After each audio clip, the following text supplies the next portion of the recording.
So that's looking pretty decent.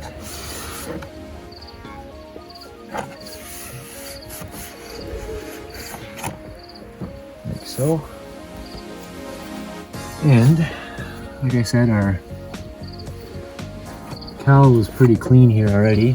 You just want to make sure that mainly there's no large chunks of debris in that groove that are going to prevent the plastic from popping right down into place. And it's got some water in it, which is fine. And I'm also going to spray some oh, we never did the ground. Of course it's 11, which I don't have here in a wrench. Oh, it is 10. Okay, so 10 millimeter, which makes perfect sense for Volkswagen. If you have a short socket and a small ratchet, you can do it that way, but a box end wrench will work for the most part as well. And you can just crack it loose. You should be able to do it with fingers after that.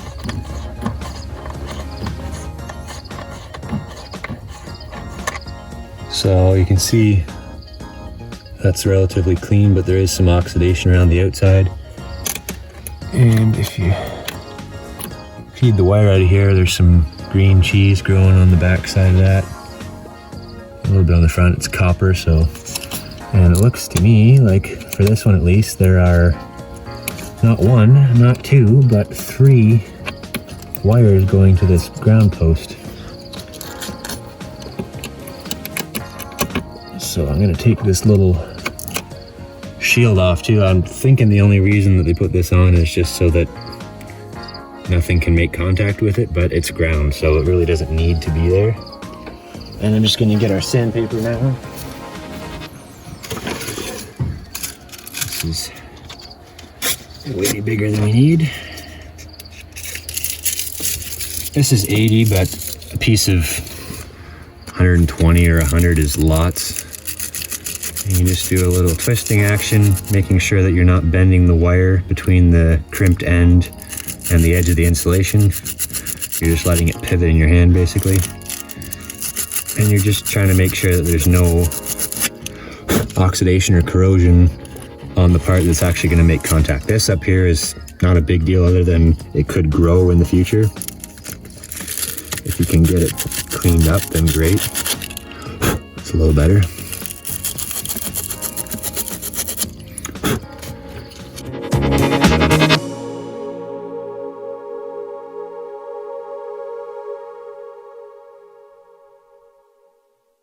The last thing to try and do once you've done the 3 or however many ends you have is to try and get, in fact, a wire brush may or may not do a better job, but you're just going to try and do the actual body part of the ground stud, which is what makes the most contact. Yes, the threads on the nut will make contact, but for the most part, it's this surface and then each of these together and the nut that make the actual connection.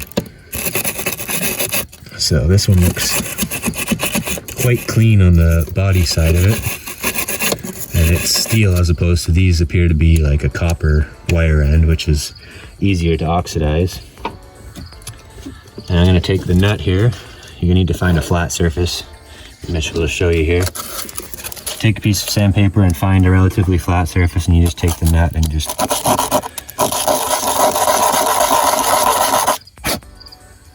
do that a little bit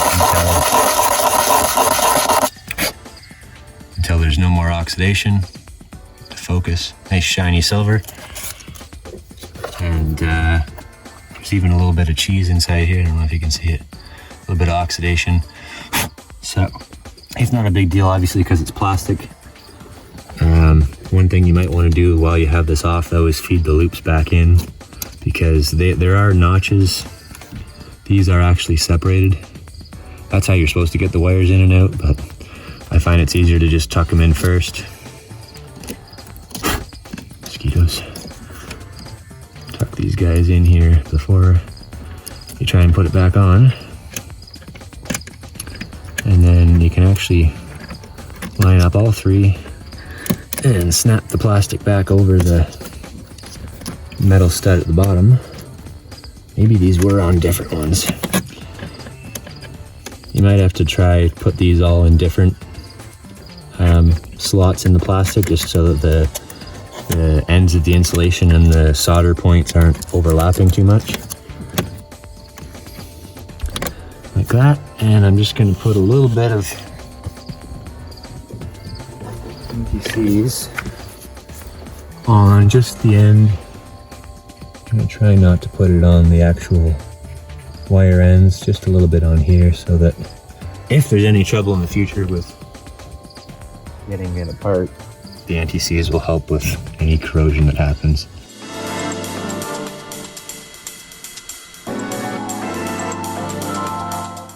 Okay, so just have to tighten up the ground here. There's no torque for this. I imagine there might be something in the book, but you just want to make sure that it's snugged up so that it's not going to vibrate loose, and obviously so that it's making a good connection. So that's why it's important to clean the contacts, not just take it apart and put it back together. Alright, so the cowl's still a little bit wet, but the recommendation from the glass shop was to use some glass cleaner just as a lubricant. When I tried to do the last one, it was dry and it was not working well. So I'm just going to spray both the windshield strip and the cowl itself with some Windex. You can use whatever glass cleaner you got. You could probably just use water, but cleaner might have a little better slippery property. So then as quick as you can so the stuff isn't evaporating and drying, try and feed it down. And the hardest part is getting the corner under there like that. One side is no problem, it's getting this side in. It's got to go over the wiper post. Down a little further, yeah, there you go. Hardest part, yeah, is getting it underneath there so that it's below the, has to go below the little triangle pieces if you have them. There's little triangle pieces at the top of the fender, and you have to fight it over the, yeah, and then that's the other thing is once you've got it in and it looks like it's in the right place, then you're just going to try and balance it so that the wiper posts are as close to the middle of their pockets as you can. By the looks of things, they're not the same distance apart, which they should be. So I'm just going to balance the difference. Try and make them the same so that you've got as much room on each as possible to pull them if you need to get them off the next time, like I had to do in the removal video. But also just so that you have less chance of the wiper breaking the plastic if you have ice buildup or anything. That's the single biggest flaw about this wiper design. That's why I hate it. Wintertime is horrible. You have any ice at all that you know, water melts and freezes in these cavities, you either end up breaking the plastic with a chisel, or you break it with the wipers, or you just can't use your wipers until there's enough engine warmth and heat from the windshield to defrost the ice. All right, so I'm just going to start at this side and very gently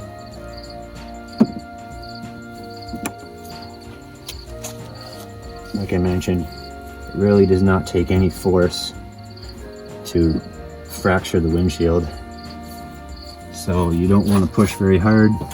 Lubrication is essential. There should be a little bit of a kind of a clicking if you get it to go in all the way. Sometimes if the plastic has been in and out many times, there's not as much of a rib on it, it won't make a popping sound. A little bit of a creaking noise, which is okay. You just want to work your way across very gently. And in fact, it's better if you can spread out the force, not pushing. Like that's how I broke one before, is you push too hard in one spot and it just spider webs, which in my opinion, windshields shouldn't be doing that considering they're a structural member in a rollover scenario.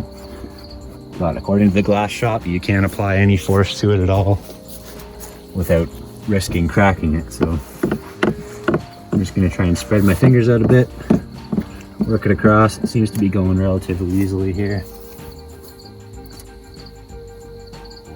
It's not as tight to the glass as I'd like it to be, but that rib on the plastic rib on the cowl and the groove on the windshield are supposed to stop the water from getting into the underneath where we just finished up. Obviously, motors, electrical, and biggest thing is the cabin filter.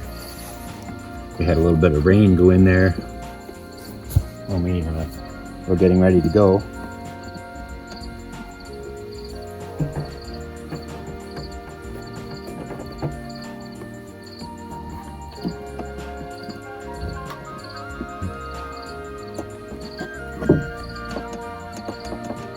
It doesn't want to pop at this end, and like I said, that could be for... Oh, there it is. I just really don't like doing this because there's a really good chance of damaging the window. But that's, I can actually see the glass flexing as I do that, but that's the sound we want to hear. That little creaking noise and a little bit of a pop like that if you can get it. And the strip on the windshield doesn't go much past the VIN hole on this side and same distance on the other side, so there's no point in pushing out there. You'll just break the plastic. But I'm just going to go along once the other way now, pushing kind of below where the strip is supposed to be to make sure that it's popped in all the way.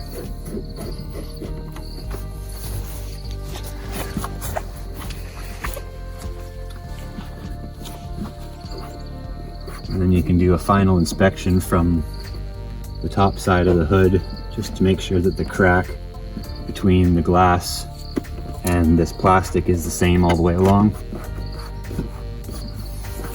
Again, just to try and keep as much water out of the cowl as possible. There's one spot in the middle here that is a long way from the glass. I'm not sure whether that's just deformation in the plastic. It doesn't seem to want to go in anymore, so I'm not going to force it and risk breaking it. So we can put the cabin filter tray back in here.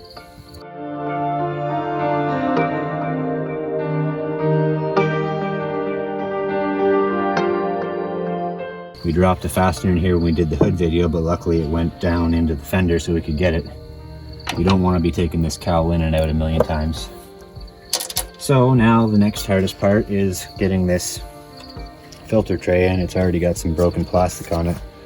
Really not a good design in my opinion. It's hard. You got to force the cowl up a little bit to be able to get it in, but nothing we can do about that at this point.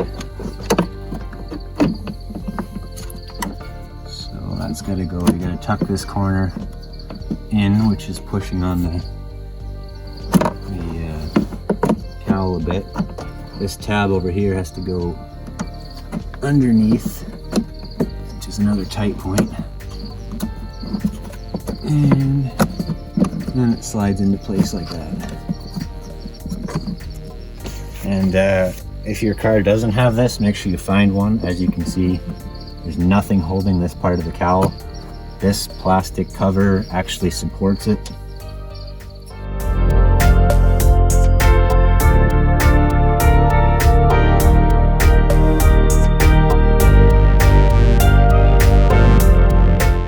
So we're losing our light quickly here, but we can put the weather stripping back on. Get Mitchell to help on that side. And we're gonna start by getting it balanced. How close to the end of the metal strip are you? A little over on this. There's a little notch in that end of the weather stripping that there isn't on this one, and it's for that hood release cable. So basically you want to have it against the cable, but not past the end of the metal pinch weld. So get it close. It's not a huge deal. Get it close and then exactly okay, right. and then start pushing it down. If you get it on the right angle, it should flop over no problem. And just like the cowl, you're going to work one side to the other. If you start at each end and work to the middle, then you're going to end up with a buckle or it won't go on. So just like that. It's not bigger so much as these arms. That needs to be your side. So yeah, if you look at these, if you look at the arm past the hinge, obviously they're not the same. Hopefully they can see that, make sure we're actually in the camera. One of them has like a 45 bend, the other one is almost straight. So if you look at the cowl, this one over here would be kind of dumb. Huge space, so it makes more sense that this fits there. If you reason it out, it's no problem. And obviously, if you have a manual, again, no problem. If you look online, it'll be available there as well. I spent a fair bit of time cleaning out the splines, as I mentioned in the removal video. These splines are fairly critical. I don't know if Mitchell can get it to focus there well enough. The spline in the arm isn't actually a spline. I believe when they first manufacture the car, the arm doesn't have anything. They go by the spline that's on the mechanism shaft itself, and then it makes a spline in here. So if you don't pay attention to which tooth it's on, and you put it on and you tighten up the nut, you're gonna go in between, and then there isn't gonna be enough material to actually bite and hold, and you're gonna hit the wipers if they're frozen or if there's a lot of snow on there, and it's just gonna spin the shaft inside. So these ones I just did a wire brushing job, they look okay. And on the actual mechanism before we put it in, I wire brushed it, used a little tiny screwdriver, a pick, to go through each tooth of the spline to clean it out, because it's had some white, these are cast white aluminum, and there was some of that stuck in the threads. That mechanism is from another car. These wipers are in decent shape. So I went around every single tooth of both of them with a screwdriver, and then wire brushed again to make sure that it was clean. And we wire brushed these ones that are in good shape. So I think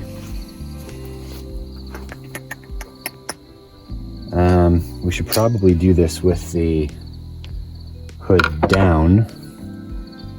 The problem with this is you either have to do it with the arm flip down, which has some force against the window, which means this isn't going to be parallel to go on the shaft, or you're doing it like this, which can't do it on the inside of the hood, and the hood's in the way to do it on the outside.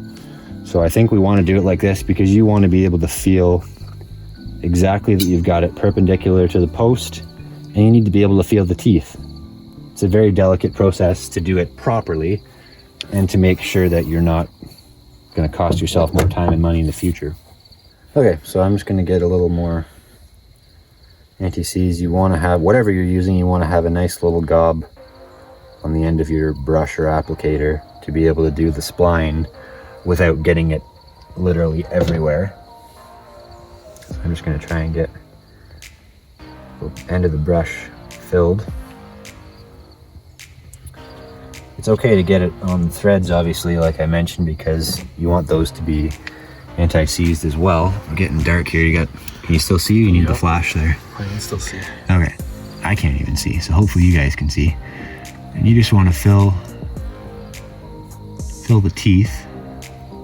The nice thing about anti-seize or any lubricant really is, I mean, it's better than grease, I guess, in terms of it's not going to fill the spline and prevent you from being able to feel when you've got the right tooth.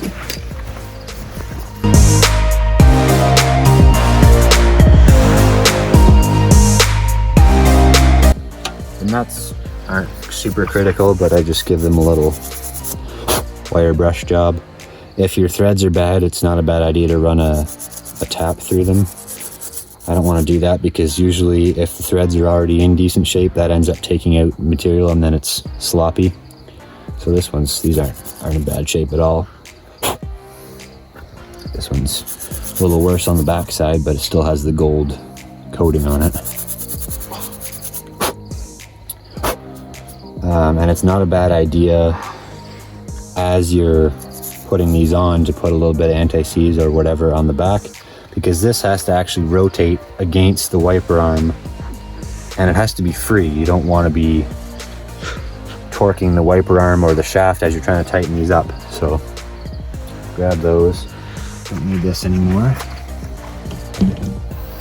Okay, so I'll do the passenger side first, I guess. The other thing to think about when doing this, obviously, is the height. Because this is a new windshield, we can't see where the wipers were sitting before, and I didn't really make note of it. But you can kind of eyeball where you want it, and I think for the most part the wipers are supposed to rest in the black tint strip along the bottom. So with that in mind, I'm just going to try and guesstimate what that would look like as I try and put it on here.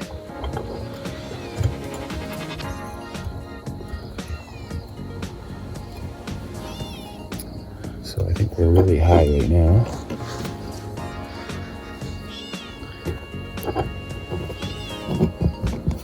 Can't be that low, it's starting to touch the cowl. So I'll go back up one.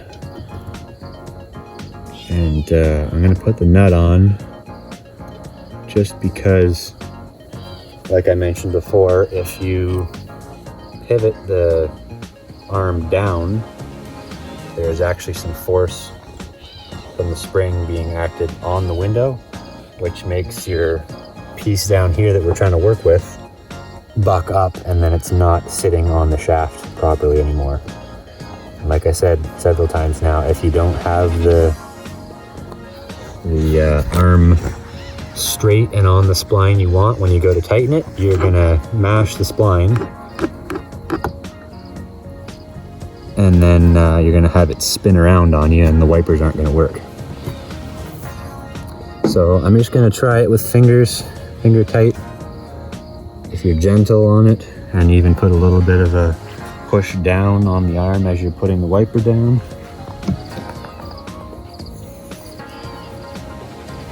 Looking at that, it's too high. Okay, so we took a look at two other cars, and both of them, one of them is kind of towards the top but still within the black, the other one's right in the middle, and with a little more playing around I was able to get it so that it's basically 2/3 of the way up, which is fine. I'm happy with that. So what I'm gonna do, just because of what I mentioned before about the force that's on this spring, is I'm gonna put the wiper back up, and I'm gonna just use this wrench to just snug this up a little bit so that there's no extra force.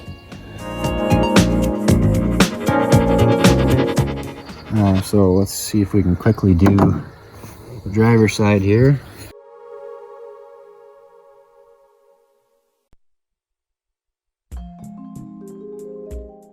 I'm just gonna again hold it so there's no force from gravity or from the spring.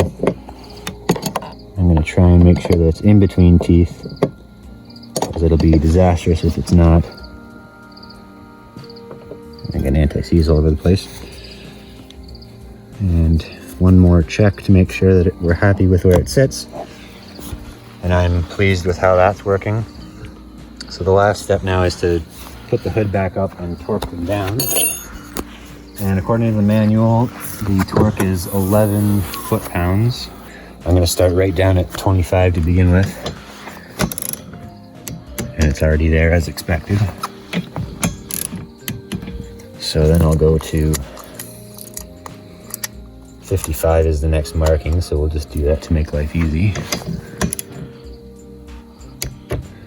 This basically seals the deal. If you have it in between splines at this point, in between spline teeth at this point, you're buggered. It might still work for you, but in my experience, if you don't hit the teeth right, it just causes trouble if you don't make sure that there's basically zero load on the wipers when you try to clean the window.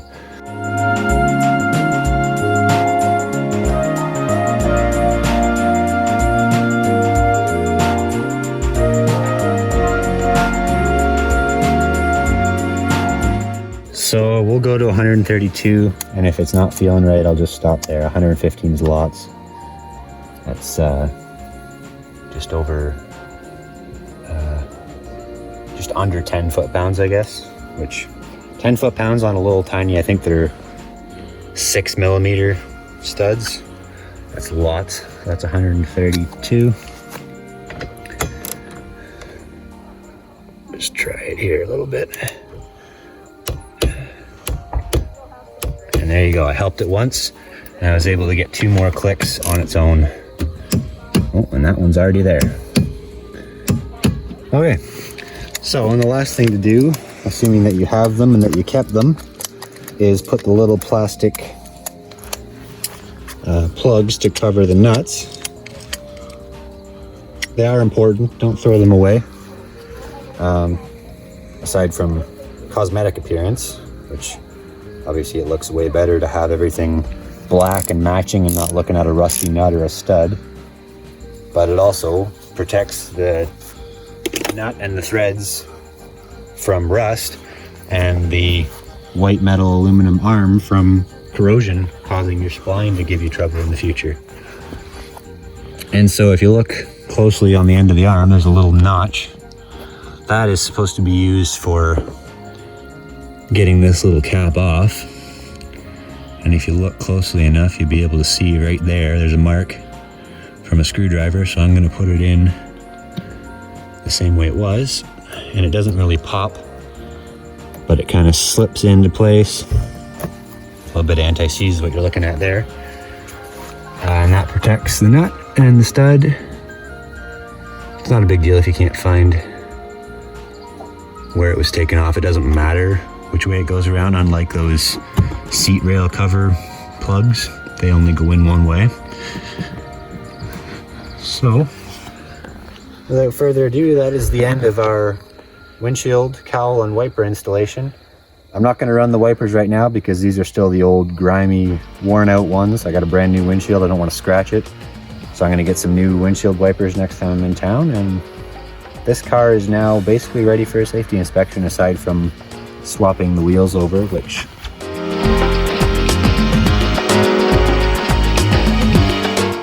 so I just finished painting these rims, and I got these nice Continental tires installed. The tires are only 5 years old by DOT code, which is tons. If anyone's interested, the maximum for a safety inspection pass is 10 years. If you can find, there's a little, usually it's a little oval, right here. So that says 2315. So my understanding is that these tires were made the 23rd week of 2015. So they're just over 5 years old, which is great. The tread is like new. And we've got nicely painted black rims. And so those will be going on the car, and then we'll take it in for inspection.